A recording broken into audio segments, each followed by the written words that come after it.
Pinagtawanan ng dalaga nang inampun niya ang pulubi kahit mahirap lang siya. Pero laking gulat nga niya na ang bata pala ang magpapabago ng kanilang buhay. Tantan, hindi ba't sinabi ko sa'yong huwag ka nang magtitinda sa school mo? Dapat ay focus ka na lang sa pag-aaral mo. Kaya na ito ni ate ha? Paalala nga ni Nika kay Nathan nang makita niyang may dala na namang paninda. Si Nathan na binenta nga nito sa paaralan nila. Ate, okay po ito. Para matulungan ko na po kayo. Magdamag na po kayong nagbebenta ng gulay dito sa palengke. Isa pa, ipapambili ko na lang po ito ng ulam natin mamaya. Bibili po ako ng paborito niyong isdang bangus. Masayang sabi nga ni Nathan kay Nika. Napayakap naman si Nika sa bata at hinalikan nito sa noo. Buti naman, ang bait mo namang bata. Huwag kang mag-alala, babawi si ate mo ha. Malaki po ang utang na loob ko sa inyo dahil inalagaan niyo po ako pagtapos po akong iwan ng mga magulang ko. Mahal kita Nathan, kaya gagawin kong lahat para sa iyo. Sad nga ni Nika. Niyakap nga ni Nathan ang babae. Sige po at bibili na po ako ng ulam natin. Sabi ni Nathan at mabilis na tumakbo papunta sa tindahan kung saan may mga ulam. Paglingon ni Nika sa mga kasamahan niyang nagtitinda rin ng gulay ay halos lamunin na nga siya ng mga ito ng buhay. Nakataas ang mga kilay ng mga to na kung makapag-judge ay akala mong sila ang nagpapakain kay Nathan. Dapat Nika, inuuna mo muna ang sarili mo. Maghanap ka ng makakapangasawa sa'yo bago ka mag-alaga ng bata na hindi mo naman anak. Hirap na nga ang buhay mo. Kumuha ka pa talaga ng alagain. Sabi ng chismosang kapitbahay ni Nika. Sumang-ayon naman dito ang ibang manininda na kung makaasta ay parang may naiambag sa buhay ni Nika. Wala po akong balak mag-asawa, Aling Nina. Nag-iipon ako para mapag-aral ang sarili ko ulit. Papasok ako sa college sa darating na pasukan. Tsaka magtatrabaho din upang makapagbayad. Isa si Tantan sa pinakamagandang bagay na dumating sa buhay ko. Kaya, huwag niyo naman po sana akong husgahan o kaya yung bata. Pigilang inis na sabi ni Nika sa mga kasama niyang tindera. Pagkatapos ay dumiretso na nga si Nika sa kanyang pwesto. 30 minutes ang lumipas nang bigla ay dumating si Tantan na nagmamadali at hingal na hingal. Ate, may matanda pong nakahilatap po sa kalsada. Mukhang hindi niya po kayang maglakad eh. Ano? Nasaan ba siya? Puntahan natin, kawawa naman. Nag-aalala lang sa ni Nika. Huwag niyo nang puntahan Nika, paniguradong mga pulubing magnanakaw na naman yan. Nagsasayang lang kayo ng oras eh. Pangingialam naman ng katabi nga ni Nika na nagtitinda. Pero hindi yun pinakinggan ni Nika at mabilis na nga lamang na pinuntahan ang tinutukoy ni Nathan. Pagdating doon ni Nika ay naabutan nga nila ang halos wala ng malay na babae na mukhang nasa mid-50s na. Mabilis na nilapitan ito ni Nika at pinaypayan. Sa dami kasi ng tao sa paligid ay silang dalawa lang ni Tantan ang lumapit sa matanda. May pagkadungis kasi ang damit nito na masasabi mong mukhang pulubi. Ma'am, ano pong masakit sa inyo? Kinakabahang tanong ni Nika. Kinuha niya ang bag ng matanda at naghanap ng pwedeng ipaamoy rito. Ngunit nagulat si Nika nang mapansing pangmamahalin lahat ng gamit ng matanda sa bag. Maging ang bag nito ay ang kilala niyang mamahaling Prada. Ate, ayun po ang tricycle. Dalhin po natin siya sa ospital. Hindi na nagdalawang isip pa si Nika at dinala na nga sa ospital ang matanda. Pagdating nila roon, ay idiniretso ito sa emergency room dahil mukhang nahihirapan sa paghinga. Nang nasa labas na nga si Nika, ay tumawag siya sa cellphone at nakausap ang anak nito. Lumipas ang 30 minutes at dumating ang mga babaeng mukhang katulong ng matanda. Kayo po bang tumawag sa alaga ko? Tanong ng may edad na katulong. Dahil sa uniforme nito, na mukhang nagmadaling pumunta rito. Ako po ang nagdala rito sa ospital ng Ginang, sabi nga ni Nika. Naku, maraming salamat sa iyo, Iha. Kamusta na po ba si ma'am? Tanong nga nito. Nasa loob pa rin po ng emergency room eh. Kung ganun, uuwi na po kami ng kapatid ko. May binabantayan po kasi akong paninda. Teka lang, ang bilis naman. Hintayin mong magising si ma'am, paniguradong gusto kanyang makilala. Saad nga ng yaya nito. Hindi na po. Ang mabuti po eh. Nadala po namin siya dito sa ospital, may paninda po kasi akong babalikan eh. Hindi na nga napigilan pa. Nang yaya nga si Nika na umalis, kaya bumalik na nga sila sa palengke. Kinabukasan habang nasa palengke naman si Nika, ay biglang may lumapit sa mga paninda niya na grupo ng 3 lalaki. Kinabahan si Nika ngunit gumandi ng loob niya nang makita ang yayang kausap niya kahapon sa ospital. Magandang araw, Iha. Hindi ko pala napakilalang sarili ko kahapon. Ako nga pala si Karina. Nagtatrabaho ako sa babaeng sinagip mo kahapon. Tumango-tango si Nika. Naalala ko na po kayo. Ako nga po pala si Nika. Teka, pero bakit po kayo nandito? Bibili po ba kayo ng mga gulay? Kompleto po ako sa paninda. Iha, hindi. Gusto ko lang imbitahin ng amo ko sa bahay nila. Bilang pasasalamat sa ginawa mong pagtulong kahapon. Sinagip mo ang buhay ng amo ko. Naku, okay na po yun. Wala pong problema sa akin yun. Iha, hindi rin titigil ang amo ko hanggat hindi kanya napapasalamatan. Kung ayaw mong sumama sa akin ngayon, ito ang address ng bahay at pumunta ka roon. Kung kailan mo gusto, kailangan kanyang makita. Hayaan mong magpasalamat siya sa iyo, Iha, pakiusap. Pag-iisipan ko po. Mamayang hapon, hihintayin ko lang po ang kapatid ko. Saad nga ni Nika. Mabuti naman kung ganun, maghahanda kami para sa inyo. Dapat ay pumaroon kayo, ha? Kung hindi, malulungkot talaga ako. Wala naman po sigurong mawawala sa akin kung pupunta po ako. Darating po kami mamaya. Matapos silang mag-usap, ay umalis na nga kagad si Karina. Mabilis na umikot ang oras. Hapon na ito at naghahanda na nga sila ni Nathan upang pumunta sa bahay na tinutukoy ni Karina. Nagulat si Nika nang mapansing mansyon pala itong bahay at puro mayayaman lamang ang nasa loob ng subdivision na to. Hindi pa man sila nakakatawag ng guard. Sa labas ng gate ay lumabas na kaagad si Karina na mukhang kanina pa nga sila hinihintay. Pinatuloy sila ni Karina sa loob at napakalawak ng mansyon. May sariling garden at fountain sa labas. Nagmistula silang nasa pelikula, lalo nang puksan nga ni Karina ang malaking pintuan ng bahay at lumantad ang kulay gintong kulay ng bahay. Mabuti at narito na kayo, Iha. Agad na nakilala ni Nika ang matandang nakaupo sa pinakadulo ng upuan at nakangiti sa kanila. Magandang hapon po. Magalang na sabi ni Nika. Napakagandang bata. Namumukhaan pa kita. Ikaw ang nagdala sa akin sa ospital kahapon. Ano na nga ba ang pangalan mo? Tanong ng matanda. Nika Alia Lopez po. Sagot ni Nika. Maraming naging tanong si Emilia. Kinuwento naman ni Nika rito ang tungkol sa pamumuhay nila ng kapatid niya habang kumakain na nga sila sa lamesa. Ayaw mo ba talagang tumira na lang dito sa amin? Pag-aaralin kita ng kahit na anong gusto mong kurso. Sayang naman kasi. Alam kong matalino ka. Sabi ni Emilia. Naku, nakakahiya naman po, hindi na po. Isa pa, nagtatrabaho po kasi ako eh. Sagot ni Nika. Ito na lamang ang pasasalamat ko sa iyo, Nika. Si Tantan handa akong pagtapusin ng pag-aaral. Isipin mo rin siya. Matagal ko ng pangarap na magkaroon ng apo, hayaan mo na akong pagtapusin ng pag-aaral ang kapatid mo. Sabi nga ni Emilia. Napaisip tuloy si Nika.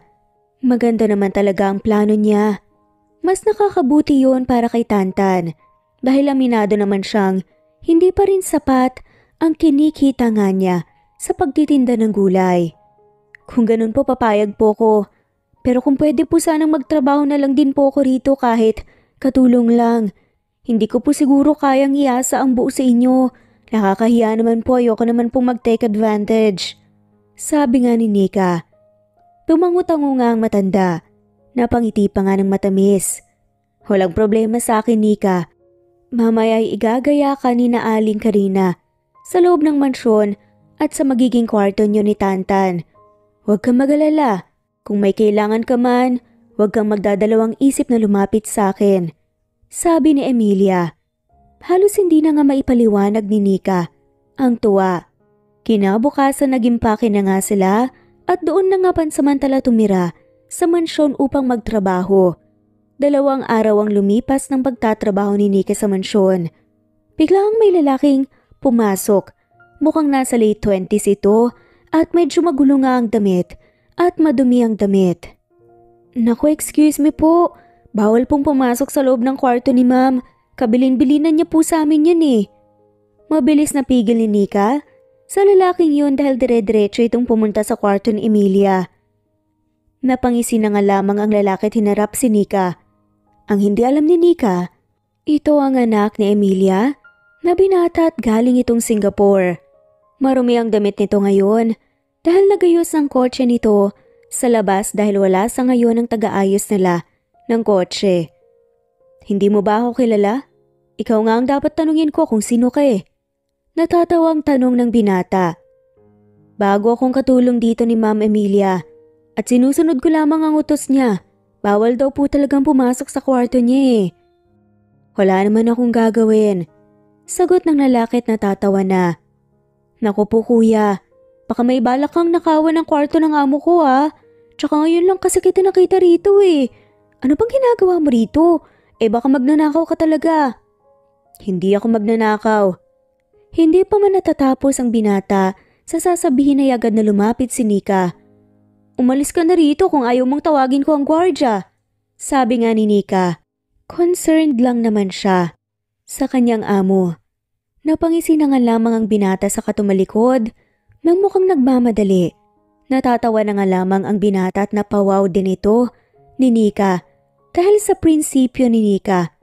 Iniwan si Nika sa hallway na halatang nagagalit dahil sa pagtangkang pagpasok nito sa kwarto ni Emilia.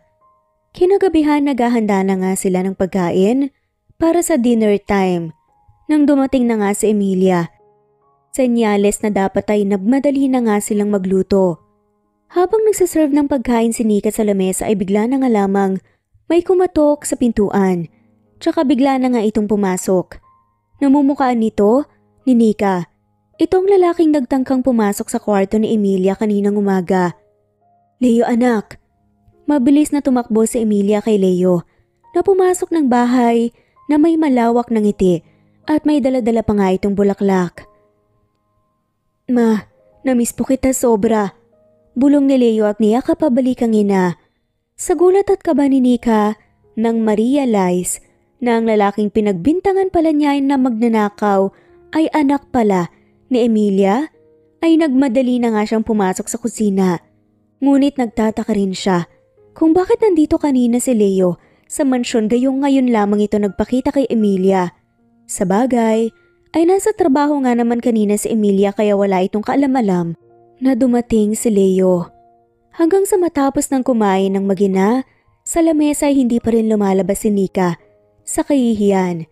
Matapos na nga sila sa trabaho ay pumunta na nga muna si Nika sa may garden. Ang paborito niyang tambayan ng mansyon. Hindi katagalan ay naramdaman nga niyang may paparating na tao. Nagulat siya nang paglingon niya ay si Leo pala. Tumayo siya mula sa damuhan at aalis na nga sana ngunit biglang nagsalita si Leo. Magnanakaw pala, sad nga nito. Mabilis na nagbaw ng konti si Nika nang dahil na nga rin sa hiya. I'm really sorry po sir. Hindi ko po alam, may ginagawa ko lang po ang trabaho ko. Mabilis sa paumanhin ni Nika kay Leo. Alam ko. At narinig ko rin kay Nanay Karina na kaya ka raw nandito dahil ikaw ang tumulong kay Mama noong atakihin na naman ito ng asma niya? Tanong ni Leo at natigilan nga si Nika. Nandito po ako dahil pinagtatrabahuan ko ang pinaggagastos ni Ma'am Emilia sa kapatid kong nag-aaral. Yung ginawa kong pagtulong kay Ma'am Emilia, kahit sino naman po talagang tao ay gagawin po ang ginawa ko. Hindi, nagkakamali ka. Sa dinami-rami ng tao, ikaw lamang ang nakilala kong marunong tumulong sa kapwa at hindi abusado. Napakarami ng taong lumapit lamang kay mama para abusuhin siya at i-take advantage ang kabaitan ni mama. Kilala ko siya. Sabi nga ni Leo. Hindi nagawang sumagot kaagad ni Nika. Hindi ko naman po ugaling manlin lang ng tao, sir. Totoo nga pong mabait si Ma'am Emilia at huwag ka pong mag-alala. Wala naman po akong masamang balak eh. Gusto ko lang naman po talaga makapagtapos ng pag-aaral ng kapatid ko. Sabi ni Nika. Alam kong mabuti kang tao. Nakangiting sabi ni Leo. Dahan-dahan na bumangon kaagad si Nika mula sa pagkakaupo sa damuhan. Kung hindi niyo po mamasamain, aalis na po ko, babalikan ko na lamang po si Tantan sa loob ng kwarto niya para magkaroon po kayo ng enough time. Sabi nga ni Nika. Walang problema, good night. Sad naman ni Leo at tuluyan na ngang umalis ang babae. Kinabukasan maagang nagising si Nika dahil maaga rin palang nagluluto si Aling Karina. Agad itong lumapit sa kusina. Parang angagan niya naman po atang magluto. Sabi nga ni Nika nang makitang mukhang pang-lunch meal ang niluluto ni Karina. Kailangan talaga nating magluto ng maaga kapag nandito si Sir Leo. Mahilig siyang magbaon sa opisina. Sagot ni Karina. Tumulong na nga lamang si Nika sa pagluluto. Naisipan niyang igawa na nga lamang din ang baon kaagad si Tantan kahit gaano pa kaaga. Nang mag-serve na nga sila ng almusal sa lamesa, naroon pa si Leo at nakatitig pa talaga kay Nika habang nagsiserve ito ng pagkain ni Leo. Anong oras ang labasan ng klase ni Tantan? Half day lang ang pasok nila. Maghanda ka ng merienda mamayang tanghalian. Sad nga ni Leo. Tumango lamang si Nika pagkatapos ay umalis na nga kaagad. Mabilis na umikot ang oras. Pananghalian na ito, kaya agad na nagluto ng merienda si Nika dahil naiisip niya na baka may darating na bisita, kaya nagpaluto ng merienda si Leo. Habang nagsaserve ay narinig niya ang kotse ni Leo, kaya mas lalo niyang binilisan ang paghahanda ng pagkain sa lamesa. Nang biglang, "Mommy!"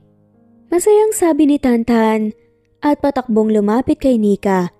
Mas nagulat si Nika nang makitang si Leo ang kasunod ni Tantan na pumasok sa loob. "Oh, ang aga mo naman ata. Kamusta ang school?" Okay lang po, Mami.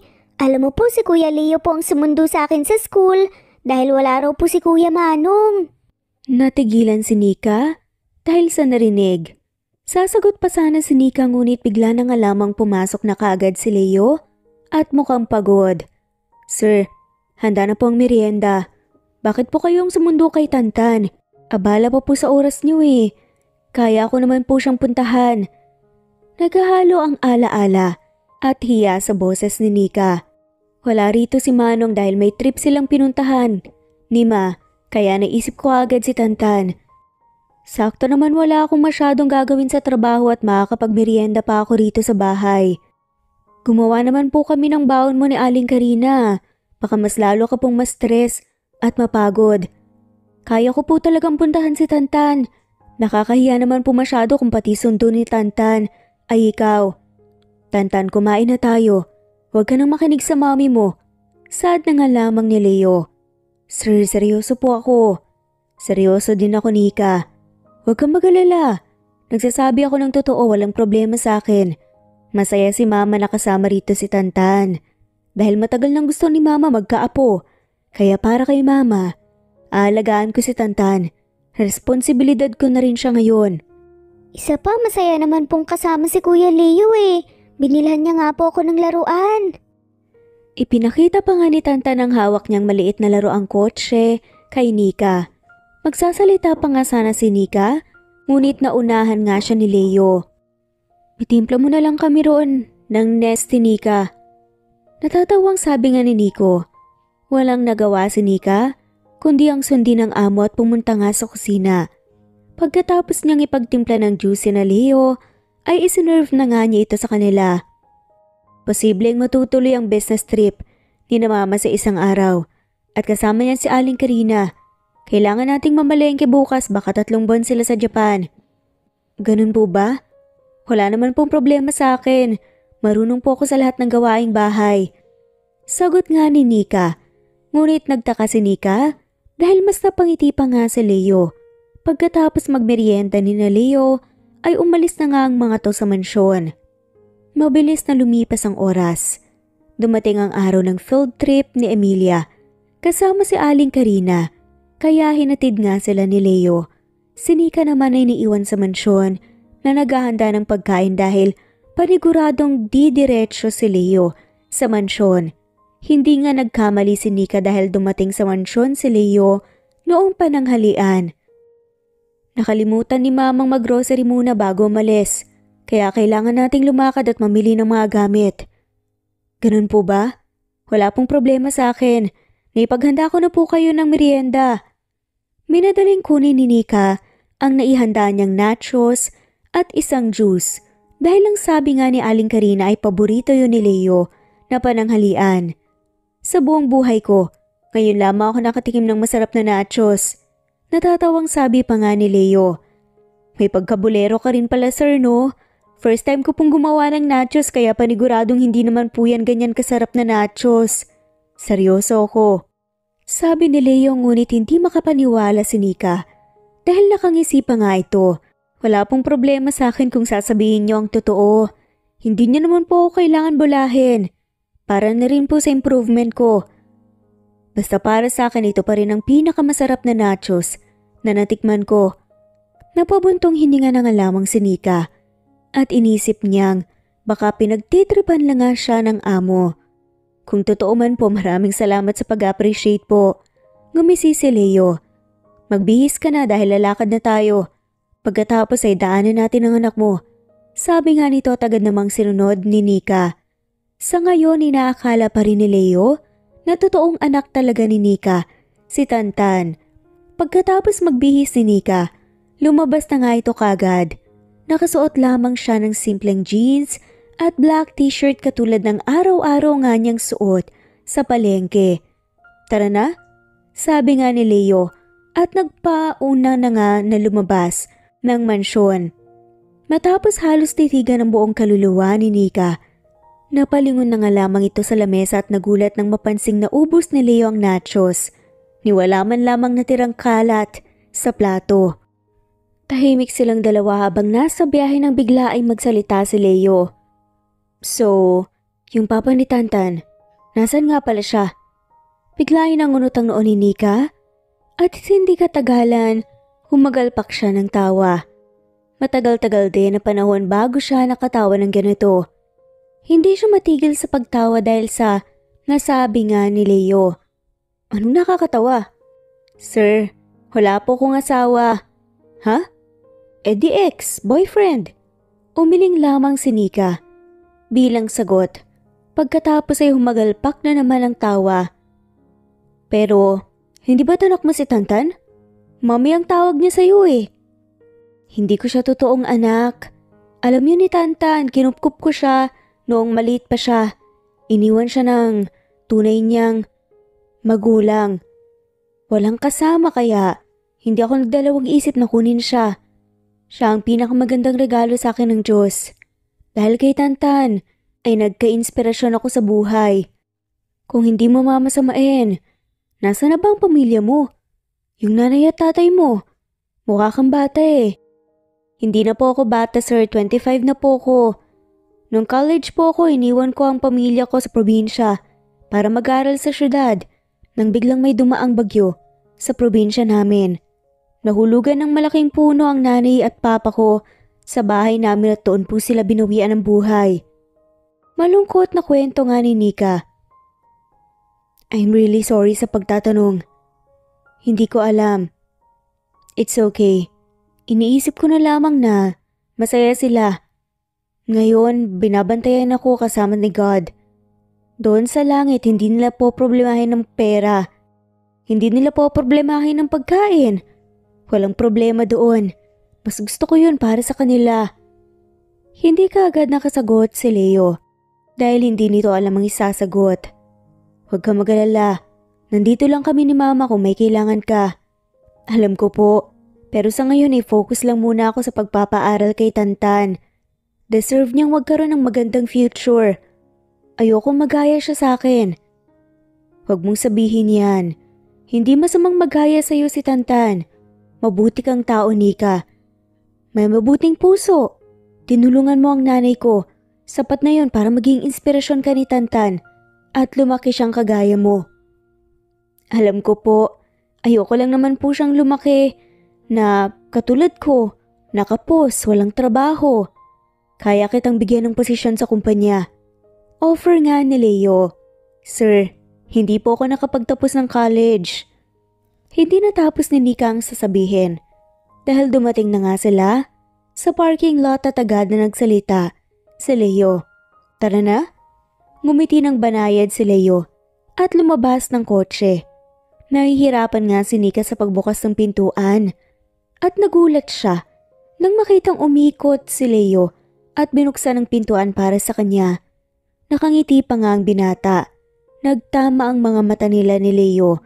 Bigla, hindi maipaliwanag ni Nika kung bakit tila bumilis ang pagtibok ng kanyang puso at may naramdaman siyang kakaiba sa kanyang tiyan.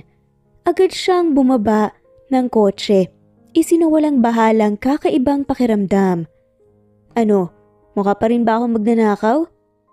Tanong nga ni Leo. Nang nasa loob na nga sila ng elevator, may malaki kasing salamin sa elevator paakyat nang makita nga silang dalawa. Agad na nag-iwas ng tingin si Nika nang magtama ang mga mata nila. Ano pong ibig mong sabihin, sir? Ano to, amnesia? Noong una kitang nakita, pinagkamalan mo akong magnanakaw kaya ayaw mo akong papasukin sa kwarto ni mama, hindi ba? Biglang namula ang mukha ni Nika sa kahihiyan nang maalala nga niya yun. Sorry na po, sir. Hindi na po mauulit. Ginagawa ko lamang po ang trabaho ko. Tumawa lamang si Leo. Sakto at bumukas na nga rin ang elevator. Hinayaan ni Leo na maunang lumabas si Nika sa elevator bago ito sumunod. Nagulat si Nika nang biglang hawakan ni Leo ang bewang niya habang naglalakad sila sa mall at inilapit ni Leo ang katawan ni Nika sa katawan nito. Sir, ano pong ginagawa niyo? Baka mapagkamalan tayong couple. Yun nga ang punto ko eh. Sad pa nga ni Leo. Kumunot ang noo ni Nika dahil nga sa narinig. Pinilit niyang lumayo, ngunit masyado nga siyang payat at malakas. Si Leo? Sexy si Nika, kaya maliit lamang ang kanyang bewang. Perpekto ang katawan niya upang maging modelo. Dumiretso na tayo sa grocery. Nang kumukuha na nga sila ng mga pagkain at gamit, para sa kusina ay doon nga humiwalay si Leo. Anong paborito mong lutuin? O kaya ulamin? Nung nasa palengke lamang ako nagtatrabaho ay mahilig lamang ako magluto ng gulay. Katulad ng pechay at itlog na may talong. Natawa si Leo sa narinig ngunit bigla na nga lamang itong umalis. Kaya naiwan si Nika na mamili. May listahan naman siyang tinitignan. Nang nasa counter na nga sila, nagulat na nga lamang si Nika nang lumapit si Leo na maraming dalang gulay, lalo na ang pechay at talong. Halos 3 tray din ng itlog ang dinala nito. Sir, ang dami naman po siguro. Takang tanong nga ni Nika. Mahilig din kasi ako sa gulay. Sagot nga ni Leo, kahit ang totoo, madalang lang talagang kumain ng gulay ang lalaki. Talagang interesado lamang ito kay Nika. Nang matapos nga sila sa grocery store, ay iniwan na nga muna nila ang pinamili at dumiretso sa taas ng mall. Nagtataka pa si Nika dahil nasa pangbabaeng damit nga sila na padpad. Bigla na nga lamang ay dumampot ng damit si Leo at inilapit nga kay Nika na mukhang tinitignan kung bagay ba ito sa kanya. Ito, bagay ito sa'yo. Hawak-hawak ni Leo ang kulay pink na pastel na off-shoulder na dress. Sir, ano pong meron? Hindi ka ba nagsusuot ng dress? Nagsusuot naman po pero bakit sa akin mo po isinusukat? Dahil para naman sa'yo to. Tanggapin mo na. Pasasalamat ko sa pagsagip mo sa nanay ko at sa pagiging mabuting tao mo. Sir, sobra-sobra na po ang tulong niyo sa akin. Tanggapin mo na. Ayokong magtalo pa tayo rito. Hindi mo ba gusto? Pwede tayong mamili ng ibang dress. Walang nagawa si Nika, kundi ang isukat na nga lamang ang dress.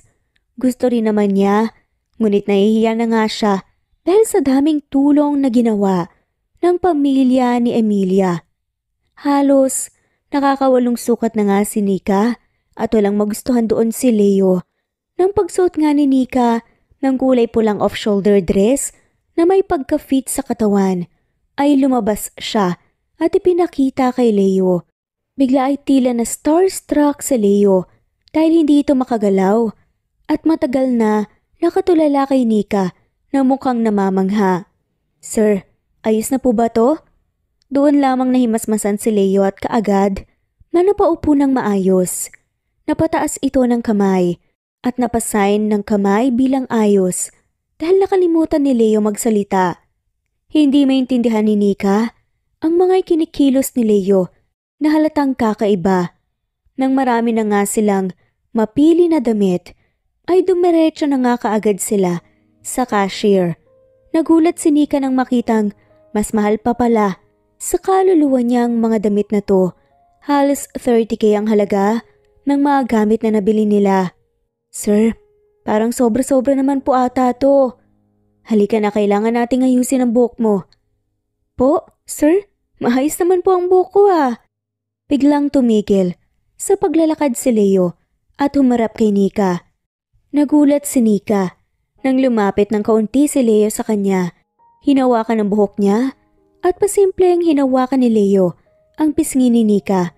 Nailang nga si Nika. Hindi ako komportable kapag nakakakita ng babaeng mahaba ang buhok. Maliit lang ang mukha mo, kaya bagay sa'yo ang short hair. Sir, hindi po ba kayo komportable tuwing nakikita niyo ko? Bakit hindi? Gusto ko nga palagi kitang nakikita eh. Bigla ay hindi may paliwanag ni Nika kung bakit tila may kakaiba ngang nararamdaman at pakiramdam niya na mula ang kanyang pisngi. Napansin ni Leo ang pamumula ng pisngi ni Nika kaya pinisil nito ang pisngi ng babae bago naglakad dala-dala ang mga pinamili nilang mga damit. Sir, ako na pong magdadala ng mga gamit. Ako naman po ang maid sa ating dalawa eh. Trabaho ko po to.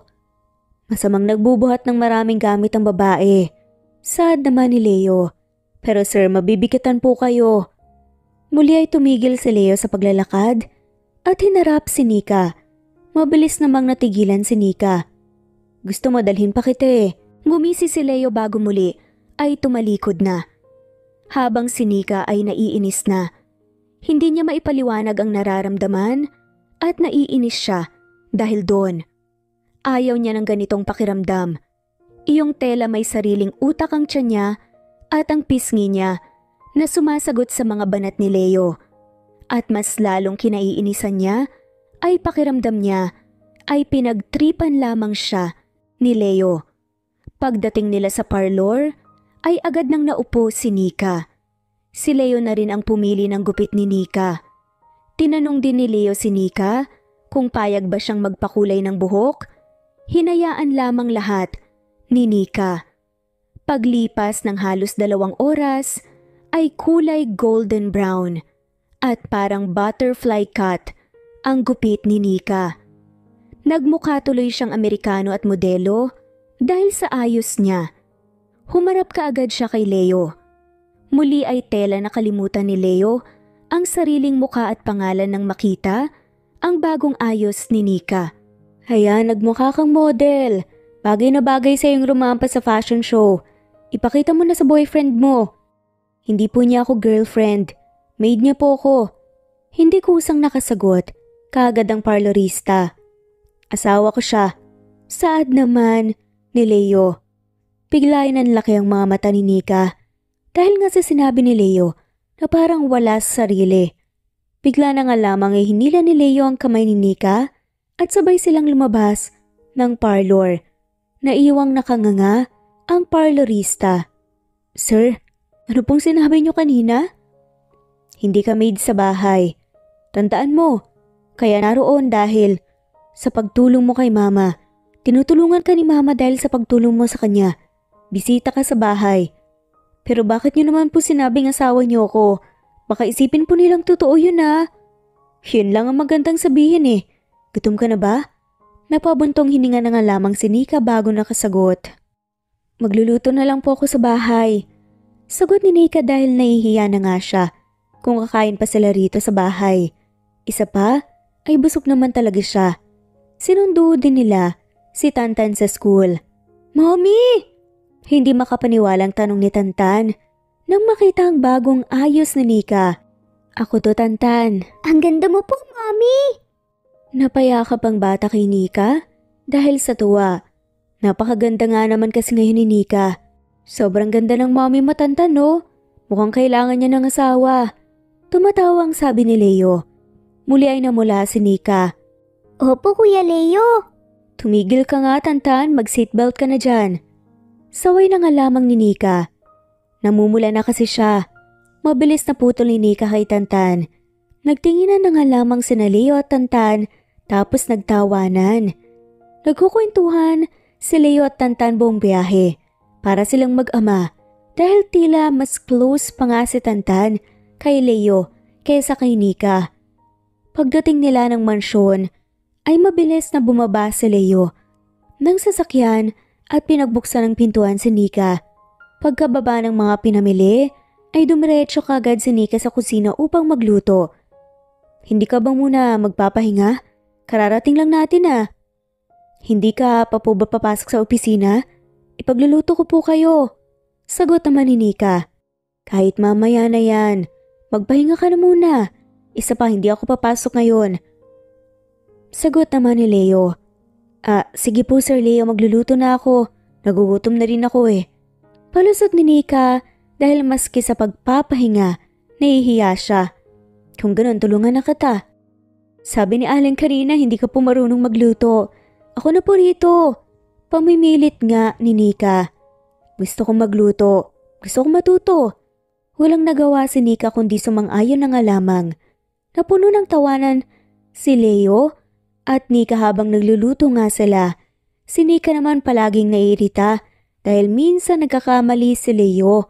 Hayan, masyadong maasim. Dinamihan mo kasi ng asin at toyo eh. Mapait yan. Sad pa nga ni Nika. Dagdagan na lang natin ng tubig at ibang lamas. Paniguradong magiging okay din yan. Matapos nilang magluto, ay agad nilang inihanda sa lamesa. Si Leo ay nagmukhang parang ilang buwan na hindi nakakain kung makaakto na tila excited na nga ito sa pagkain. Dahan-dahan po sir, baka pumabilaukan ka. Natatawang sabi ni Nika habang naghahanda na nga rin ng pagkain para sa sarili niya. Sumabay na nga sa kanila si Tantan. Ito ang pinakakaibang adobong natikman ko sa tanan ng buhay ko. Natatawang saad ni Leo. Kakaiba? Kakaibang lasa? Dahil mapait? Tumawa na nga lamang si Leo bago sumagot. Na-enjoy ko naman ang pagluluto. So sinasabi mo talagang masama ang lasa ng niluto natin. Nakataas ang kilay na tanong ni Nika. Hindi naman sa ganun. Masarap talaga siya. Tikman mo pa. Tila nahihirapang sabi nga ni Leo at mabilis na sumubo pa nga ng maraming pagkain. Natawa na lamang si Nika dahil alam talaga niyang pangit ang lasa ng niluto niya. Pagsubo ni Nika ay pinilit niya ang sariling huwag makapag-react. Mommy, bakit hindi po ako pwede sa adobo? Bakit hotdog po ang ulam ko pero kayo po may adobo? May special ingredients kasi itong niluto ni Mommy. Hindi pwede sa bata. Pagsisinungaling ni Leo, natawa na nga lamang si Nika. Kaya ko pong lutuin ito para sumarap ang lasa. Ipagluto ko na lang po kayo ng bagong pagkain. Hindi na paubos na oh. Tsaka isa pa, importante to sa akin dahil sabay nating niluto to. Sabay nga nating niluto, palpak naman. Masarap nga eh. Ipagluluto po kita ng bago. Baka sumakit pa ang tiyan mo. At least ito ang ikakasakit ng tiyan ko, hindi ibang pagkain. Sir, maloko ka rin pala talaga. Baka maliit ka na po sa trabaho. Napatingin nga si Leo sa relo at nagmadali ng kumain. Hindi katagalan na ubos nga ito. At agad ngang umalis at wala man lamang paalam. Kahit nagtataka si Nika, ay kinawalang bahala na nga lamang niya yun. 2 araw ang lumipas. Napapansin ni Nika na imbes na magbaon si Leo ay palagi na itong umuwi ng mansyon at doon kumakain ng lunch. Ang sabi kasi ni Aling Karina, nagbabaon si Leo sa opisina. Ngunit ngayong wala na nga, si Aling Karina ay bumabiyahe pa si Leo sa mansyon. Tanong tuloy ni Nika, "Sir, hindi ka po ba nahihirapang bumiyahe rito? Araw-araw galing opisina. Kaya ko naman pong gumawa ng baon mo araw-araw pa hindi ka na po mahirapan." Umiling si Leo. "Ayokong pahirapan pa. Isa pa, mas gusto kong umuwi ako rito araw-araw dahil bukod sa mas masarap ang niluluto mo tuwing mainit, makikita rin kita." Bigla tuloy na mula ang pisngi ni Nika pagkarinig noon. Para siyang natanga at hindi alam ang gagawin. Naramdaman din niya ang mga paru-parong tila naglalaro sa kanyang tiyan. "Sir, ano pong ibig mong sabihin?" Ngumiti si Leo at pasimple at mabilis na naupo sa lamesa upang kumain. Pumasok na nga lamang sa loob si Nika. Iniisip pa rin ang sinabi ni Leo. Hindi yun mawala-wala sa isip ni Nika, kaya hindi na nga siya lumabas ng kwarto hanggat hindi umalis si Leo ng mansyon. Kinagabihan, habang naglilinis si Nika ng mga gamit sa kusina, ay naramdaman niya ang paglapit ni Leo sa likod niya. Pagharap ni Nika, nakita niya si Leo na nakasandal sa pader at seryoso ang tingin kay Nika. Magulo pa ang buhok nito na mukhang galing sa malalim nga na pag-iisip. "Sir, napaaga ho kayo nang uwi?" Tanong nga ni Nika. "May gusto sana akong itanong sa iyo, Nika." Seryoso ngang sabi nito. "Ano po yun, sir?" "Gusto kitang tanggapin sa kumpanya ko." "Ano nga palang kursong kinuha mo?" "Talaga po, sir? AB English po ang natapos ko pero 2 years lang po yun eh." "Kaya kitang gawing writer ng kumpanya. Sakto dahil naghahanap ng empleyado ang department nila." "Pero sir, wala po kong experience." Pag-amin naman ni Nika. "Pwede kang pumasok sa opisina bilang observer muna. After 2 months ay pwede ka nang maging ganap na empleyado. Huwag kang mag-alala. May mga minor naman na trabaho roon na magagawa mo kaya may sweldo ka pa rin." "Talaga po, sir? Gagawin mo po yun?" "Naku, maraming salamat po talaga, sir ah." "Para sa iyo, Nika." Hindi napigilan ni Nika ang sarili at mabilis na niyakap nga si Leo dahil sa tuwa. Pangarap talaga ni Nika na magtrabaho sa isang opisina. "Maraming salamat po talaga, sir. Napakalaking tulong po talaga nito sa akin." "Hindi ka nandito bilang maid, Nika. Bisita ka rito. Hindi ko kayang makita kang araw-araw na napapagod. May potential ka namang magtrabaho dahil matalino ka at talented." Mas lalong humigpit ang yakap ni Nika kay Leo. Umiiyak rin siya rito. Mabilis namang pinatahan ni Leo si Nika sa likod nito gamit ang mahihinang pagtapik sa likod niya. "Deserve mo yun, Nika." Pinakawalan ni Nika si Leo at nagpunas ng luha. Tumulong din si Leo sa pagpupunas ng mga luha ni Nika. "Bukas pwede ka na magsimula. Sumabay ka sa akin." "Maraming salamat po talaga, sir ah. Hindi po niyo alam kung gaano po ako kasaya. Mas masaya ako nang malamang napasaya kita." Sagot naman ni Leo. Ngumiti lamang si Nika, tsaka mabilis na umatras palayo kay Leo dahil masyado silang malapit sa isa't isa. "Pasensya na po, sir. Masyado lang po talaga akong na-excite." "Walang problema sa akin yun. Ang importante ay napasaya kita. Akyat na ako at magpe-prepare ka na rin para bukas." "Masusunod po." Sa sobrang excited ni Nika, maaga nga siyang nag-prepare para bukas. Yung mga susuotin niya at mga posibleng dadalhin para bukas. Mabilis na umikot din ng oras. Kinabukasan handang-handa na nga talaga siyang pumasok sa trabaho. Pagkatapos nilang ihatid si Tantan, dumiretso na kagad sila sa kumpanya. Hindi may tago ang excitement at kaba ni Nika habang naglalakad na nga sila papaloob sa kumpanya. "Sa likod ka lang. Huwag kang alis, sa tabi ko muna." Sinunod naman ni Nika kahit kabang-kaba na nga siya at nahihiya dahil halatang pinagtitinginan nga siya ng mga empleyado. Tuloy ang pakiramdam niya ay baka may putik nga sa mukha niya. Nakahinga lamang ng maluwag si Nika nang makapasok sila sa elevator. Dadalhin na kita sa opisina. Huwag kang mag-alala. Sasabihin sa iyo ni Angela ang gagawin mo. Thank you po, sir. Pagbukas ng elevator ay nasa pinakadulong floor na pala sila. Dalawa lamang ang makikitang opisina roon. Ang Department ng Communication at opisina ni Leo. Hindi katagalan ay lumapit nga si Angela na siyang manager ng Communication Department. Magandang araw, ako si Angela. Handa ka na ba? Handa na siya, Angela. Pakiusap, huwag mo siyang sisigawan at huwag pagagalitan. Sir, kung may mali naman po ako, pwede po akong pagsabihan, wala pong problema. Sabat naman ni Nika. Kahit na, walang sino man dito ang dapat na magalit sa'yo. Hindi kaagad nakasagot si Nika. Tuloy, naguguluhan siya. Hindi dahil sa mga pinapakita ni Leo, kundi maging sa sarili niyang pakiramdam. Hindi na nga niya maintindihan ang sarili. Pakiramdam ni Nika, nagugustuhan na nga niya si Leo. Ngunit palagi rin niyang isinasawalang bahalang tungkol doon. Lihim lamang na napangiti si Angela at mabilis na dinala nga si Nika sa loob ng opisina habang si Leo ay nakangising panalo nang maiwanan nga ni Nika sa labas. Mabilis na umikot ang oras. Lunch break na ito. At since first day ngayon ni Nika, hindi niya rin alam ang gagawin. Ngunit biglang natahimik ang lahat na may pumasok sa pintuan. Paglingon ni Nika, nagulat nga siya nang makita si Leo na papalapit sa kung saan siya nakatayo. Sir, kumain ka na ba ng pananghalian? Diretsong mga tingin ni Leo sa mga mata ni Nika. Sir, hindi pa po pero busog pa naman po ako.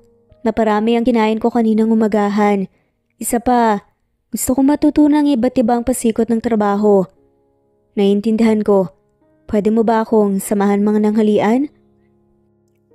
Ako ngayon ang boss mo rito, Nika. Gagawin mo ang utos ng boss, diba?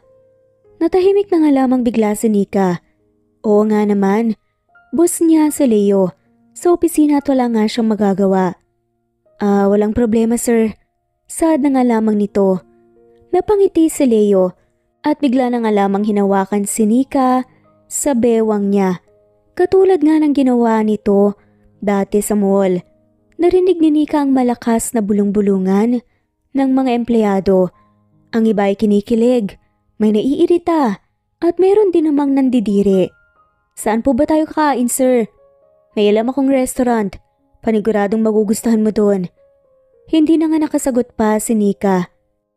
Takang-taka na nga siya sa naramdaman niya. Natatakot siyang aminin sa sarili na baka nagkakagusto na nga siya kay Leo dahil naiisip niyang malayong-malayong agwat nila ni Leo. Mayaman si Leo at mas bagay ito sa mayaman ding babae. Naiisip ni Nika na kaya lamang mabait si Leo ay dahil sa ginagawa nga niyang pagsagip sa ina nito. Dito ako madalas kumain. Sabi nga ni Leo pagkapatay nito sa engine at mabilis na umikot upang buksan ang pinto para kay Nika. Sir, hindi mo na po kailangan pagbuksan ako ng pintuan. Bakit hindi? Kailangan kong itrato ng tama ang babaeng gusto ko. Diretsahang saad naman ito. Tila natumba nga ang kaluluwa ni Nika dahil sa narinig. Pakiramdam ni Nika ay gusto na nga muna niyang bumalik sa kotse upang doon ilabas ang kilig dahil sa narinig. Sir, ano pong ibig mong sabihin? Halika na at baka malate pa tayo pareho. Ayoko mapagalitan ka ni Angela. Kilala ko kung paano magtrabaho yun, stricto yun.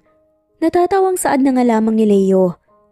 Hindi na nga lamang nagsalita pa si Nika dahil pakiramdam niya wala na nga siyang naintindihan sa mga sinabi ni Leo dahil tumatak lamang sa kanya ang sinabi ni Leo at pare itong sirang plakang paulit-ulit na umiikot sa utak niya.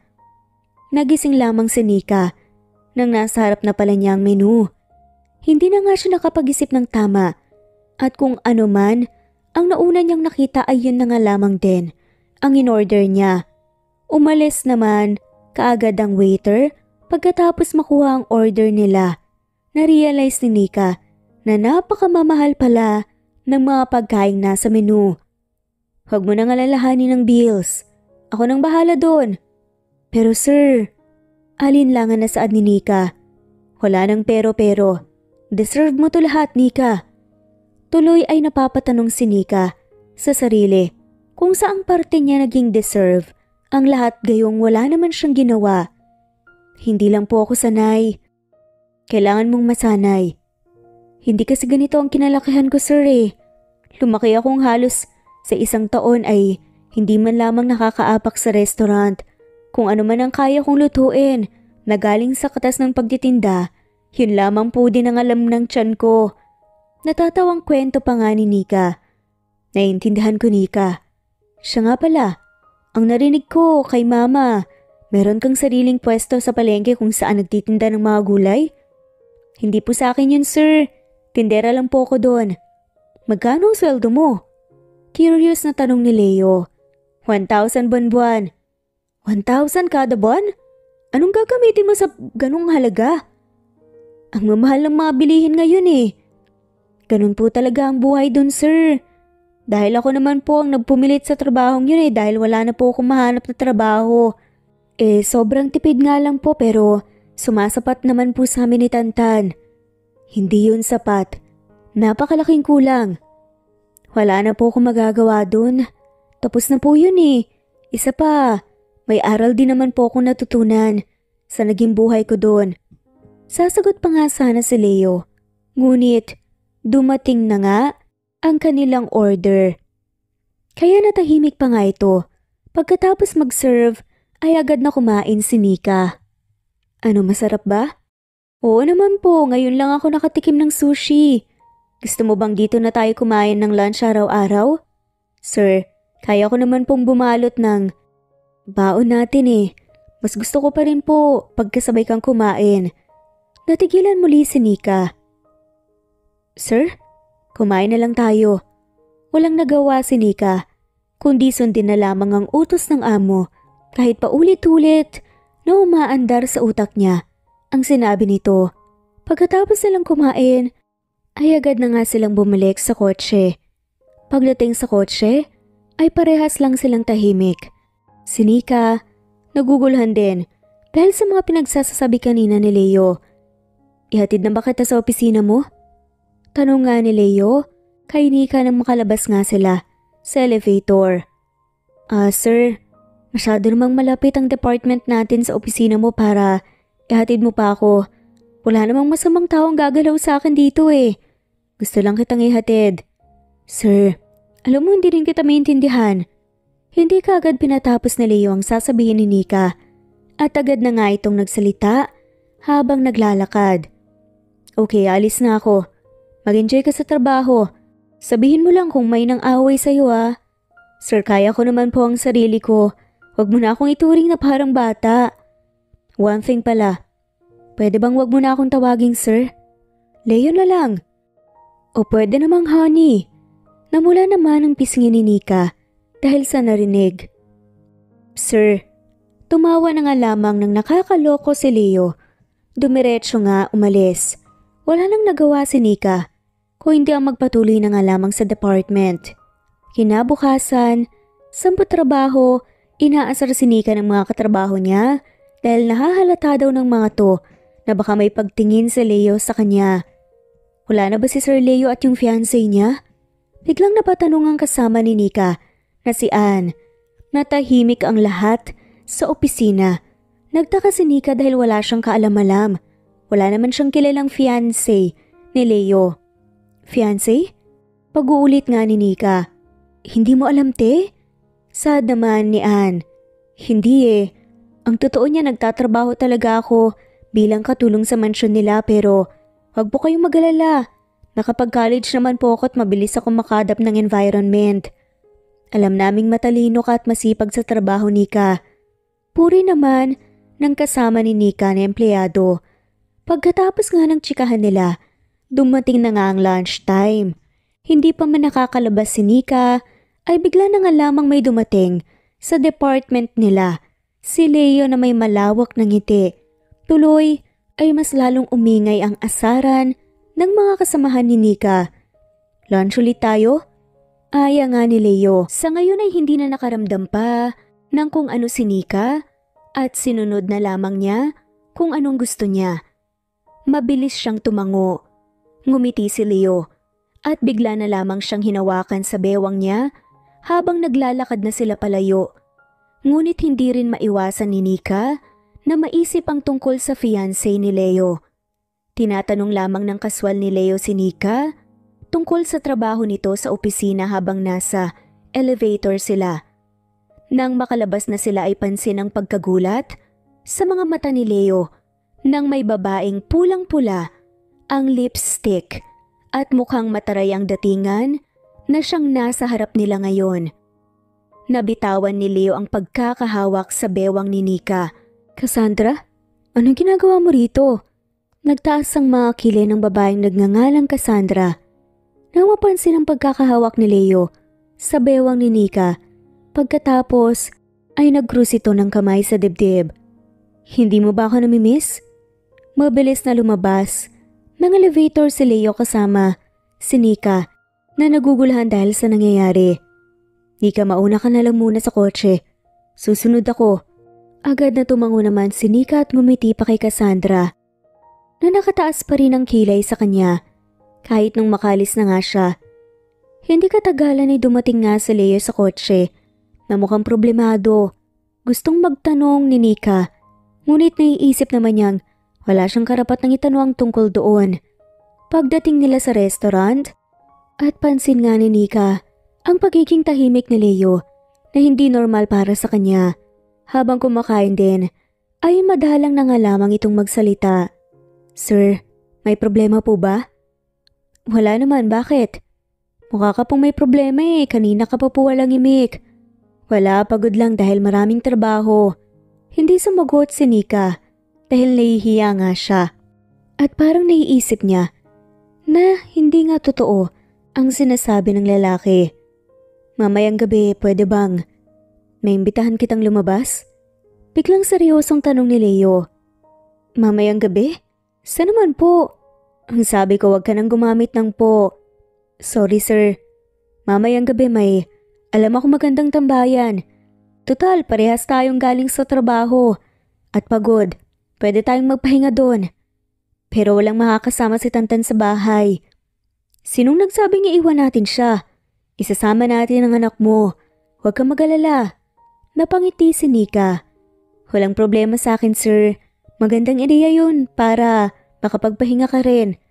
Ngumiti na nga lamang si Leo, tsaka sila nagpatuloy sa pagkain. Nagkwentuhan sila tungkol sa trabaho bago bumalik sa opisina at naghiwalay nga ng landas. Paglipas ng ilang oras, nakauwi na nga sila sa mansyon upang kunin si Tantan. Nandito na kasi ang driver niya na Leo, kaya ito na nga ang sumusundo kay Tantan sa paaralan. Kuya Leo, saan ba tayo pupunta? Hindi na nga napigilan ni Tantan ang sariling itanong ang tungkol doon. May pupuntahan tayo, paniguradong matutuwa ka. Nakangiting sagot ni Leo. Paglipas nga ng ilang minutong pagdadrive, hindi katagalan, narating nila ang isang sikat na bagong peryahan sa market. Wow, dito po tayo napupunta? Hindi makapaniwalang saad ni Tantan nang makitang magkatabi lang pala ang peryahang ito sa tabing dagat. Mabilis na bumaba ng kotse si Tantan sa excitement. Saan mo gusto? Magpasyal sa dagat o sumakay sa mga rides? Takot ako sa heights. Hindi ko siguro kakayanin ng matataas na rides na yan. Bakit hindi natin subukan? Kasama natin si Tantan, paniguradong magugustuhan niyang maglaro. Walang nagawa si Nika, kundi ang sumang-ayon na nga lamang para kay Tantan. Kuya Mommy, roller coaster po! Hindi ko po siguro kaya sir. Saad nga ni Nika. Tara na, isa lang naman. Walang nagawa si Nika dahil hinila na nga siya ni Leo papunta sa mga rides at nakabili na nga rin sila ng mga tickets. Mabuti na lang at kasya ang tatlo sa roller coaster. Ayaw pumagitna ni Tantan dahil gusto daw nitong makita ang city sa taas kaya napilitan nga si Nika na maupo sa gitna ni Leo at Tantan. Hindi pa man lumalarga ang rides ay nakapikit na nga si Nika. Bukod kasi sa first time niya rito ay may takot din siya sa heights. "Mommy, tignan niyo po ang ganda!" Hindi napigilan ni Nika ang sariling yakapin si Leo. Nang bumilis ang takbo ng rides, habang si Leo ay tawa lamang ng tawa dahil sa reaksyon ni Nika. Si Tantan ay tinawanan lang si Nika dahil hindi naman ganun kabilis ang rides. "Bumaba na tayo, hindi ko na kaya." Naiiyak nga na sabi ni Nika habang bumibilis ang andar ng rides habang si Leo hindi mapigilan ng tawa. Napipigon na nga si Nika at talagang napapahigpit na nga ang yakap sa malaking braso ni Leo. "Bumaba na tayo, ayoko na." Sad nga ni Nika. "Bakit ka takot?" "Sabihin mo munang please, master." "Please, master, bumaba na tayo." Sad na nga lamang ni Nika. "Sabihin mong please, darling." "Sir, ano ba naman?" "Sabihin mong mahal na mahal kita, master." Pagbibiro pa nga ni Leo. Sa sobrang inis ni Nika at pikon niya ay agad niyang nasabi ang sinabi ni Leo. "Oo na mahal kita, master. Kaya bumaba na tayo, okay?" Tila hindi agad nakasagot kaagad si Leo. Pagkatapos marinig yun, tila nanigas ito sa kinauupuan habang si Nika ay kanina pa sigaw ng sigaw na bumaba na sila. Si Tantan naman ay abala sa pagtanaw sa magandang view ng city lights at ang karagatan. Bigla ay hindi napigilan ni Leo ang mabilis din niyang nayakap pabalik si Nika. "Mahal na talaga kita, Nika." Tila si Nika naman ngayon ang natauhan dahil sa narinig. Pakiramdam ni Nika ay guni-guni lamang niya yon dahil sa malakas ang hangin sa taas at sobrang ingay. Ngunit naiisip din niyang hindi dahil nakaakay na ngayon si Leo sa kanya na tela, pinoprotektahan siya sa rides. Sa sandaling yun ay pakiramdam ni Nika ay nawala lahat ng takot niya sa rides. Ang kaninang mabilis na tumatakbong rides ngayon ay nagmistulang dahan-dahan na lamang kung umandar. Ngayon lamang na-appreciate ni Nika ang ganda ng karagatan at ng city lights nang tingnan niya yon, tanaw-tanaw sa taas. Kahit nagsisigawan na ang mga tao ay hindi na muling makaramdam ng takot si Nika. Pakiramdam ni Nika ay tinanggal lahat ni Leo ang lahat ng takot niya. Ngayon lamang naramdaman ni Nika ang ganito, iyong pakiramdam ng seguridad. Hanggang pagkababa ng rides ay nakahawak pa rin si Leo kay Nika. "Kuya, baba na po tayo." Nandito na pala tayo. Muntik na akong makatulog." Tila hindi makatingin ng diretsyo si Leo kay Nika at mabilis na tumayo sa upuan. Tinulungan pa ni Leo si Nika na makaalis doon. Parehas nga sila ngayon, hindi makatingin sa isa't isa. "Mommy, gusto ko po doon." Itinuro ni Tantan ang section kung saan puro bata lamang ang nandoon. Malawak at may gwardya, kaya pwedeng iwan nga doon ang mga bata para maglaro at makipagkaibigan. Iniwan nila roon pansamantala si Tantan dahil gusto talaga nitong maglaro kasama ang ibang mga bata.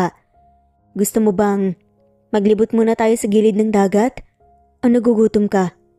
Tumango lamang si Nika, kaya hinila nga siya ni Leo papunta sa mga section ng mga pagkain.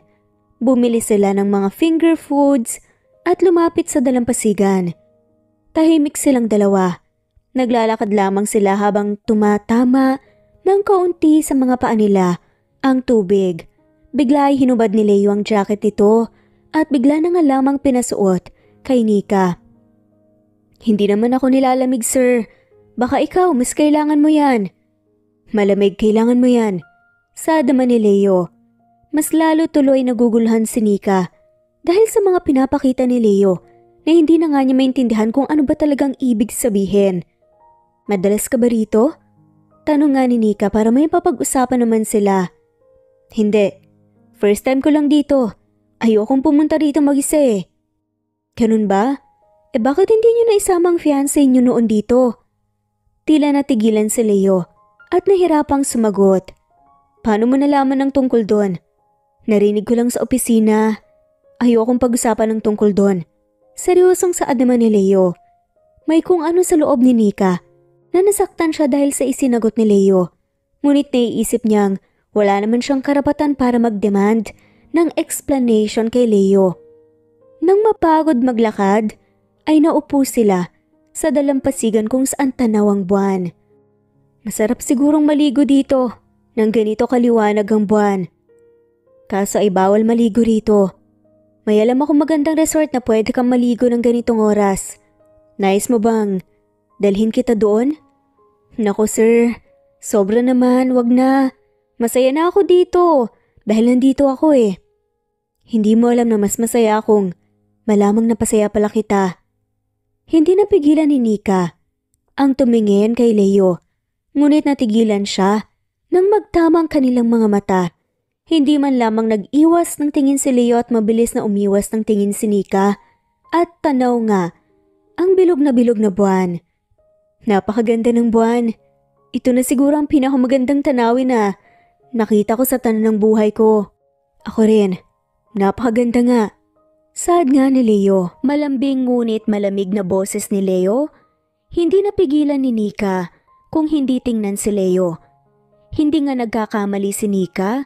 Sa kanya nakatingin si Leo. Sa ngayon ay hindi nag-iwas ng tingin si Nika. Bigla ay dahan-dahan nang lumalapit ang mukha ni Leo sa mukha ni Nika. Napakabilis ng pagtibok ng puso ni Nika. Napakiramdam niya ay aalis na ito sa kanyang dibdib at maririnig ni Leo ang tunog nito. Dahan-dahang ipinikit ni Nika ang mga mata ng ilang dipa na lamang ang layo ng mukha ni Leo sa kanya. Hindi katagalan ay naramdaman ni Nika ang napakalambot at matamis na labi ni Nika. Tila natauhan si Nika at mabilis na umatras sa mabilisan nilang halikan ni Leo. Mabilis na tumayo si Nika na natolero talaga at parang natatanga dahil sa nangyari. Mabilis na tumalikod si Nika pabalik. I'm sorry, hindi ko sinasadya. Saad nga ni Leo. Hinabol ni Leo si Nika. Nagmamadaling umalis. I'm really sorry, Nika. Teka lang please. Nadala lang ako sa emosyon ko. Gusto mo sampalin mo ako, itulak mo ako ng malakas. Bilang ganti. Hinawakan ni Leo ang kamay ni Nika upang pigilan siya sa paglalakad. Tumigil naman si Nika at hinarap si Leo. Hindi ako galit, sir. Nagulat lang talaga ako. Mabilis nang tumalikod si Nika habang si Leo ay na-stuck pa muna na mukhang pinaproses sa utak ang sinabi ni Nika. Nang nasa kotse na sila, ay walang nagsasalita. Pagod na rin sa paglalaro si Tantan, kaya tahimik na din ito. Nang makarating sila sa mansion, ay halatang gustong kausapin ni Leo. Si Nika ngunit umiiwas si Nika. Mabilis na tumuloy sa kwarto si Nika at hindi nakausap si Leo. Kinabukasan, buong akala ni Nika ay kakausapin siya ni Leo. Habang nasa biyahe sila papuntang opisina ngunit narating na nila, ang kumpanya ay wala pa ring sinasabi si Leo. Maging hanggang nang maghiwalay sila ng landas. Mabilis umikot ng oras, hindi man lang nakafocus sa trabaho si Nika dahil naiisip niya ang nangyari kagabi at ang kakaibang trato sa kanya ni Leo. Lunchtime na ito. At naninibago si Nika na hindi siya pinuntahan ni Leo, kaya bumaba na lamang siya at bumili ng pagkain sa cafeteria. Bumalik si Nika sa opisina upang doon kumain, ngunit habang papasok ay nagmamadali siya dahil naiisip niyang magtrabaho pa rin. Ngunit bigla na lamang ay dumaan sa harap niyang magandang babae. Blind spot kasi, ang nilalakaran nila pareho. Hindi nila makita ang isa't isa dahil papiko na ang daan sa opisina.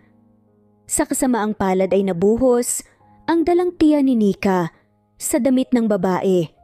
Ito pala si Cassandra. What the hell? Hindi ka ba marunong tumingin sa dinadaanan mo? Saad nga ni Cassandra. Paggalit pa nga ito. I'm really sorry po ma'am. Hindi ko po alam na magkakasalubong po tayo rito. Sabi nga ni Nika. Sinubukan ngang tanggalin ang basa na damit ni Cassandra. Gamit ang tissue, ngunit gulat nga. Si Nika. Bigla na nga lamang kinuha ni Cassandra ang kamay ni Nika at itinaas pa nga ito. Nakikilala kita. Ikaw ang kasama ni Leo kahapon sa elevator. Ikaw sigurong sumisikat na mabaing lumalandi sa fiancé ko, no? Pinilit bawiin ni Nika ang kamay ni Cassandra. Ngunit malakas talaga si Cassandra at hindi niya binabawi iyon. Hindi ko po alam ang sinasabi niyo. Dinig ko pa nga kay Manang, kasambahay ka raw sa mansyon nila Leo? Bakit ka nandito? Ano bang tinapos mong kurso para makapagtrabaho ka? Pangiinsulto pa nga nito. Bigla ay dumadami na nga ang mga tao sa hallway kung nasaan sila at pinagtitinginan na nga sila ng mga to. Hindi naman ikinakahiya ang lahat ng yun ni Nika. Ngunit nahihiya siyang mukhang nakikipag-away nga ito kay Nika. Ma'am, baka pwede pong bitawan niyo na lang po ang kamay ko. Nasasaktan po ako. Tsaka wag po tayong mag-iskandalo dito. Lahat kayo, tignan niyo nang mabuti. Itong babaeng to, nandito lamang ito dahil nilandi niya lamang si Leo. O nilandi niya ang boss niyo. Malandi ang babaeng to. Bigla ay malakas na binitawan ni Cassandra ang kamay ni Nika. Dahilan para mapaatras si Nika at sa damit naman bumuhos ang dala niyang inumin. Napuno ng bulong-bulungan ng hallway at lahat nakatingin kay Nika na parang ang sama-sama niyang tao. Ma'am, mali ka po. Hindi po yun totoo. Sabi ni Nika. Anong hindi totoo? Alam ng lahat ng tao dito na may fiancé ang lalaking nilalandi mo. Ang dinig ko ay nagtatrabaho ka dati sa palengke bilang tindera. Ano? Wala na bang benta doon? Kaya nilandi mo na lang ang fiancé ko? Hindi kaagad nakasagot si Nika.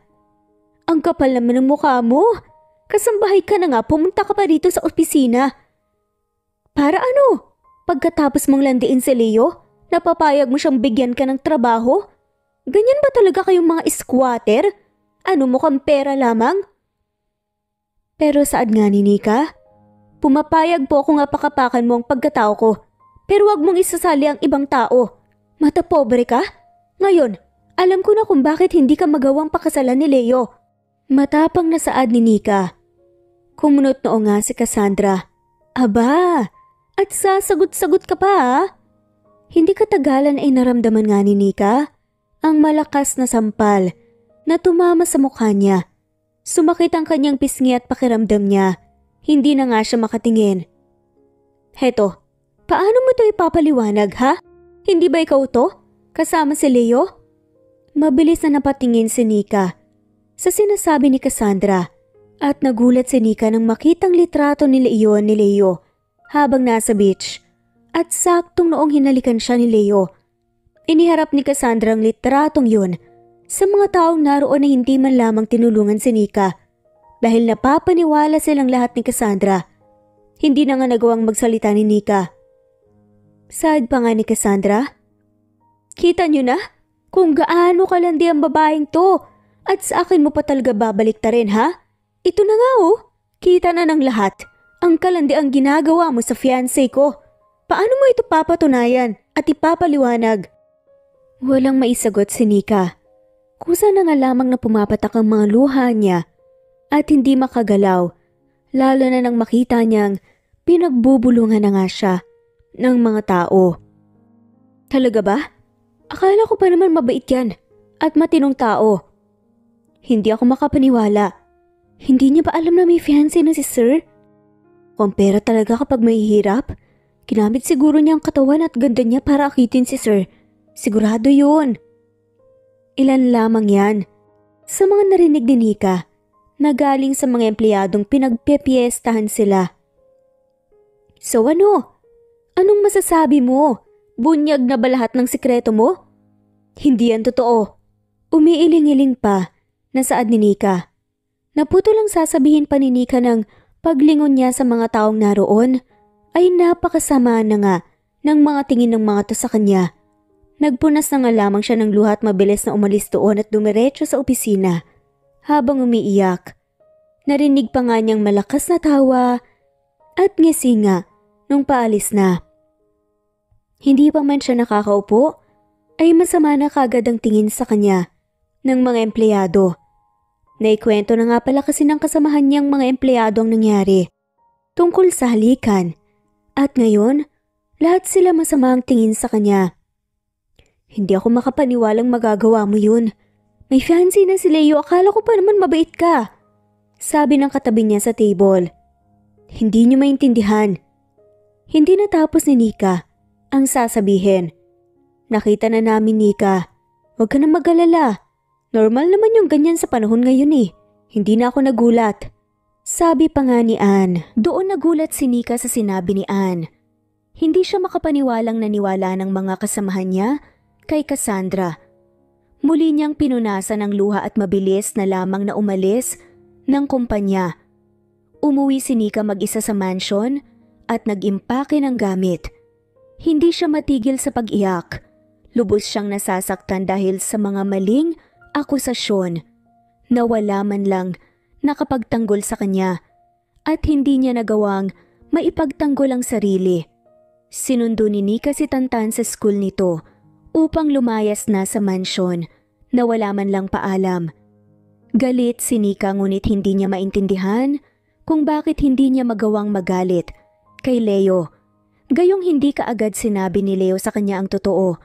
Gusto na lamang niyang lumayo upang makaiwas sa gulo. Mabuti na lamang at hindi na nagtanong pa si Tantan bakit sila lumayas dahil nakita nito ang sakit na nadarama ni Nika. Bumalik sila sa maliit na kwartong nirerentahan nila dati. Lumipas ang 2 araw at nakahanap si Nika ng trabaho sa isang coffee shop bilang janitor. Isang araw galing sa trabaho si Nika. Gabi na ito. Napansin ni Nikang bukas ang pintuan ng apartment at mabilis siyang nagalit dahil ayaw ni Nikang naiiwan ang pintuang bukas.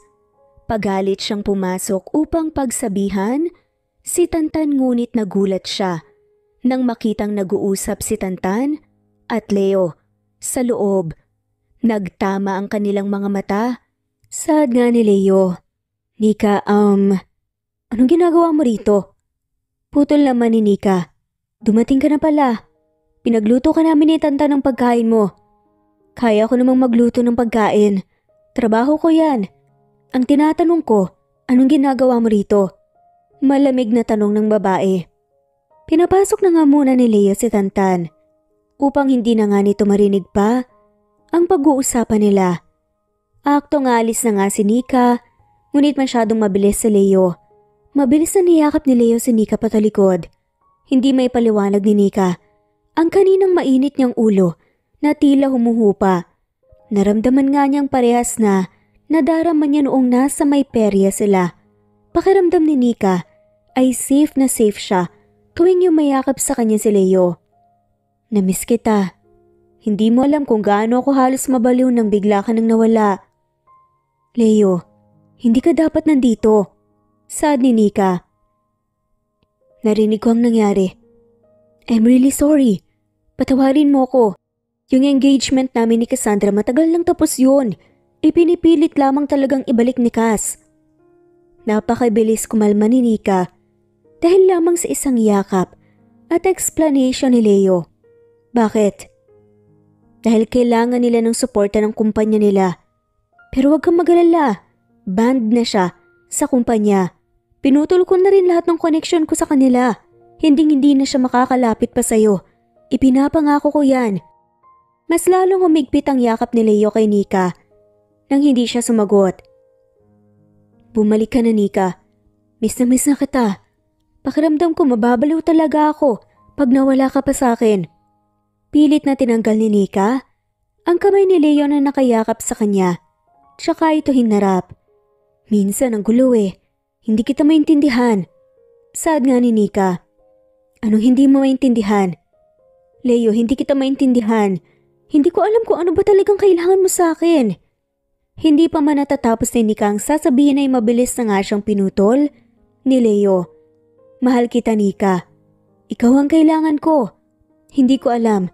Hindi ko maipaliwanag pero unang kita ko pa lang sa'yo. Noong sawayin mo ko sa mansyon, kakaiba na yung pakiramdam ko sa'yo.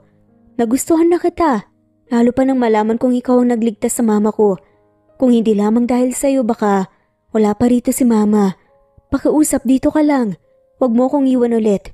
Ikaw ang kailangan ko. Pero hindi tayo pwede. Anong hindi pwede? Nika, saang banda tayo hindi pwede?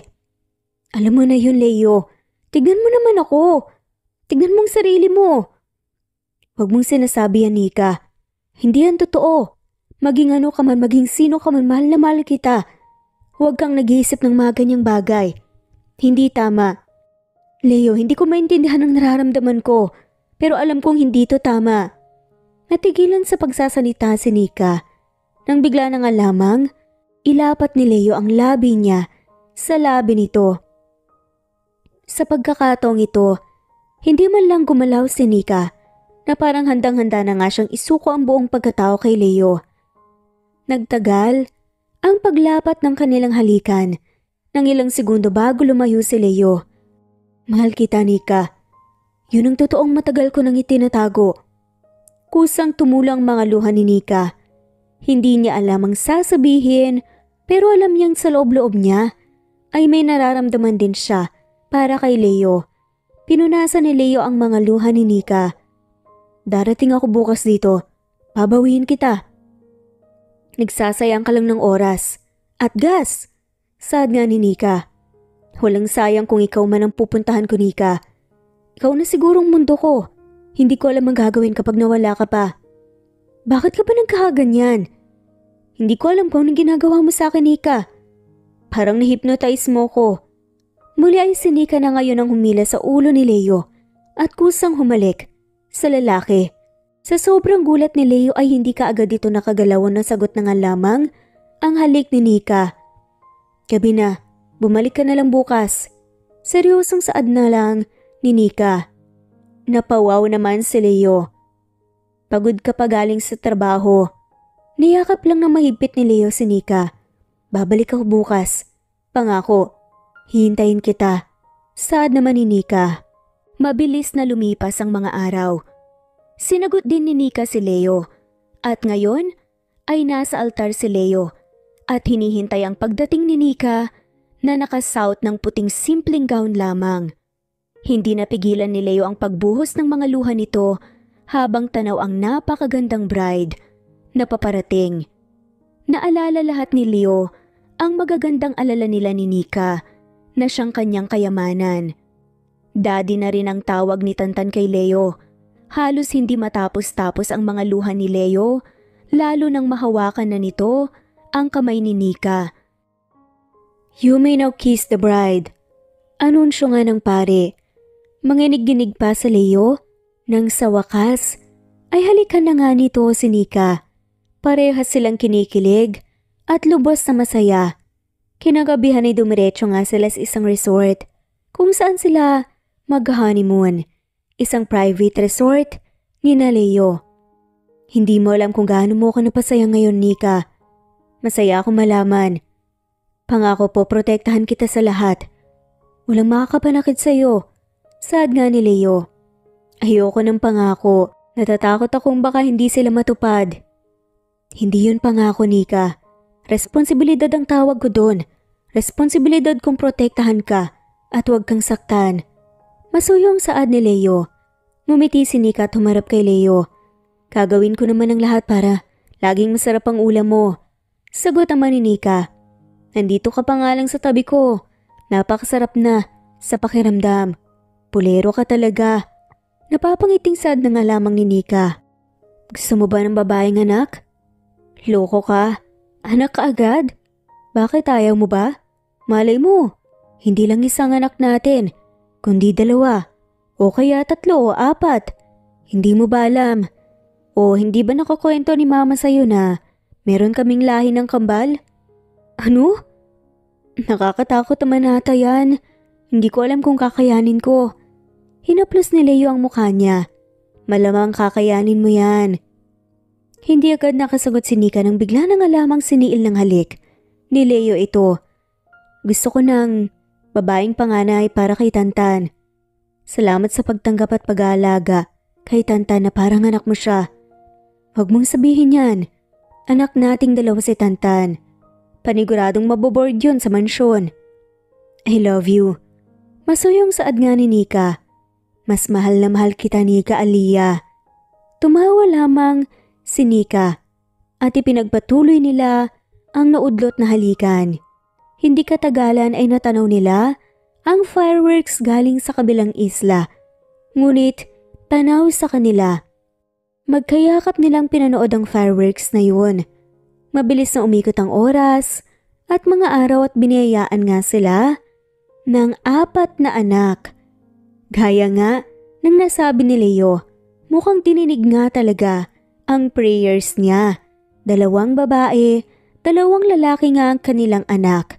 At ngayon, masasabi nga talaga nila na sa 5 nilang anak kasama si Tantan, isa na nga silang one big happy family. Si Nika, nagsimula ng bakery shop para naman may sarili siyang karera. Habang si Leo, CEO pa rin ng kumpanya.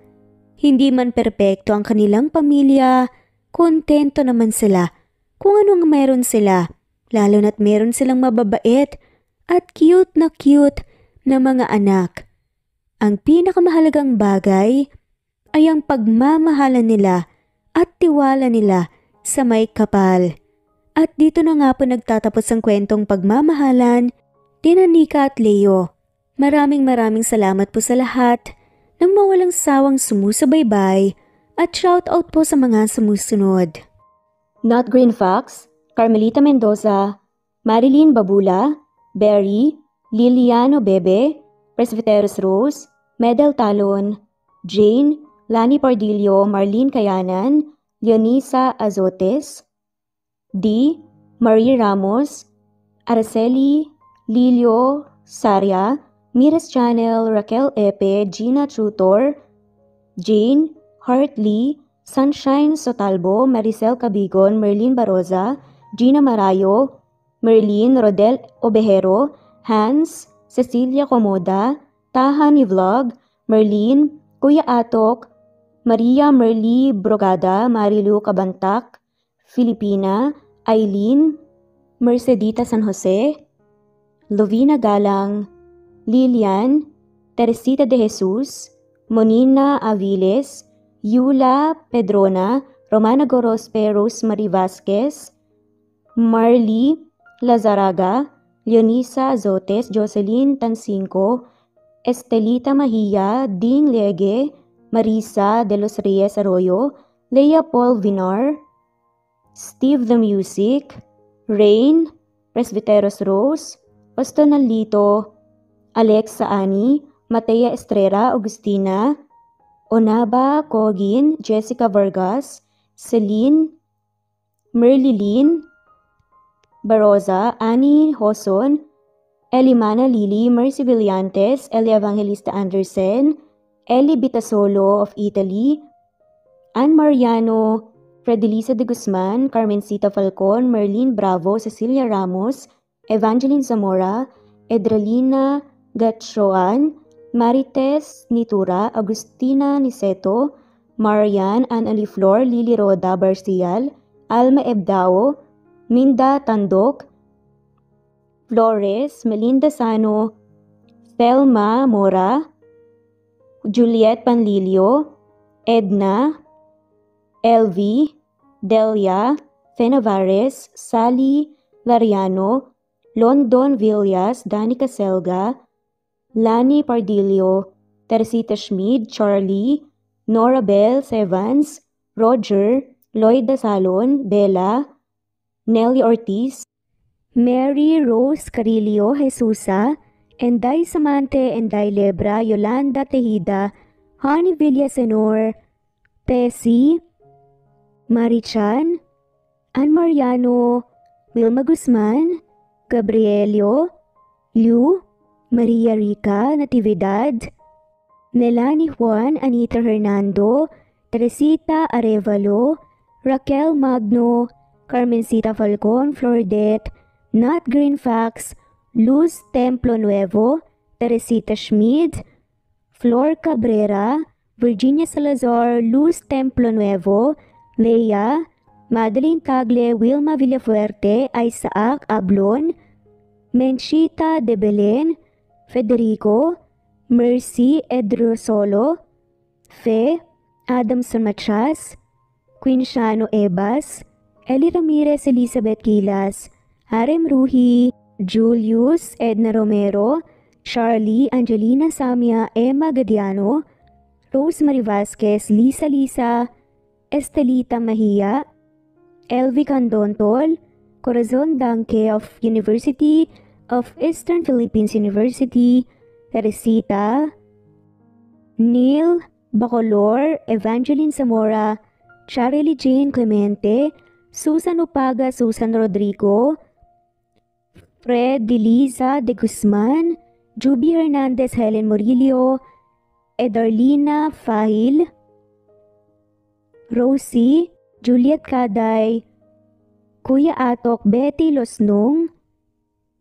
Crescen, Susana, Tessie Rumbawa, Lovina Galang, Aida Jurado, Emily Kinlog, Mirna Hamero, Liz Berito, Gabrielio, Juan Spotify, Imelda Fortes of Columbus City, Larry Malapaya, Dance, Remy's Life Official, Ellie Evangelista Anderson, Choi, Ree, Jasmine Baya, Jerowina Aquino, Emeguba, Marilyn Babula, Shane Villarmino, Beth Sardina, Gabriel, Nino Regidor, Mel Abrogar, Rosemary Vasquez at shoutout na rin po sa lahat ng mga walang sawang sumusubaybay. Maraming salamat po.